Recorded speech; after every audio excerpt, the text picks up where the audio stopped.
During the war, Theodore Roosevelt became a national hero. His charge at San Juan Hill was celebrated in newspapers. Photographs circulated across the country. He was bold, energetic, charismatic. In 1900, he was chosen as McKinley's vice presidential running mate. A year later, tragedy struck. President McKinley was assassinated. At just 42 years old, Theodore Roosevelt became President of the United States, the youngest in history. He embraced America's new role. Roosevelt believed in strength, in naval power, in assertive diplomacy. He expanded the Navy. He projected power into the Caribbean and the Pacific. Under his leadership, the United States helped engineer Panama's separation from Colombia and began construction of the Panama Canal, a canal linking the Atlantic and Pacific Oceans, a symbol of American global ambition. The transformation that began in 1898 accelerated. America was no longer watching the world, it was shaping it. For Spain, 1898 was catastrophe. The defeat shattered national pride. The loss of Cuba, Puerto Rico, Guam, and the Philippines marked the end of its centuries-old empire. The disaster of 1898 triggered political turmoil within Spain. It forced introspection. Why had the once mighty empire fallen so far behind?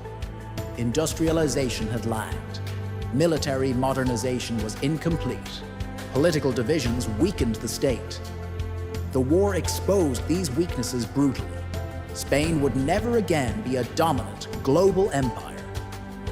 Its era had ended. Cuba technically gained independence, but American influence remained powerful. The Platt Amendment allowed the United States to intervene in Cuban affairs. It also granted the U.S. a naval base at Guantanamo Bay. Puerto Rico became an American territory. Its people were later granted U.S. citizenship, but without full voting representation.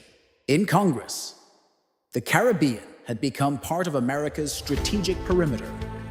The Monroe Doctrine, once a warning to European powers to stay out of the Americas, evolved into justification for American intervention. The United States intervened repeatedly in Latin America in the decades that followed. The roots of that policy trace directly back to 1898. The world took notice. European powers saw the emergence of a new competitor: Germany, Britain, France. They had long dominated global politics. Now the United States had a Pacific presence. It had Caribbean bases. It had demonstrated naval capability. In just over a century since its founding, the Republic had become an empire. When World War I erupted in 1914, the United States initially remained neutral. But its industrial strength and growing global interests made complete isolation impossible. By 1917, America entered the war. By 1918, its forces helped tip the balance. Without the transformation of 1898, that role might never have been possible. Empires bring influence. They also bring responsibility and resistance.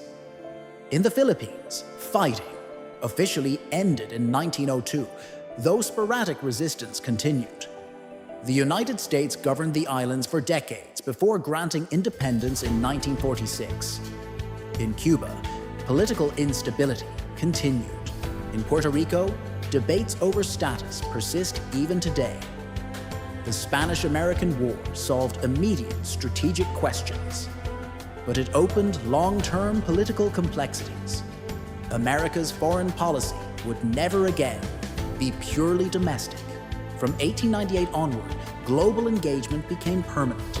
History often turns not on centuries, but on moments: the explosion of a battleship, a declaration of war, a treaty signed in Paris. The Spanish-American War lasted only 113 days, yet it marked the birth of modern American foreign policy. It marked the end of Spain's imperial age. It signaled the arrival of the United States as a global power. and it reshaped the map of the world. In 1898, Americans believed they were fighting for liberation, for justice, for honor. In many ways they were, but they were also stepping into something larger than themselves: empire. The war did not just change territories, it changed identity. The United States would spend the 20th century navigating the responsibilities and contradictions of global power. All of it began with a short war against a fading empire. 113 days that changed the world forever.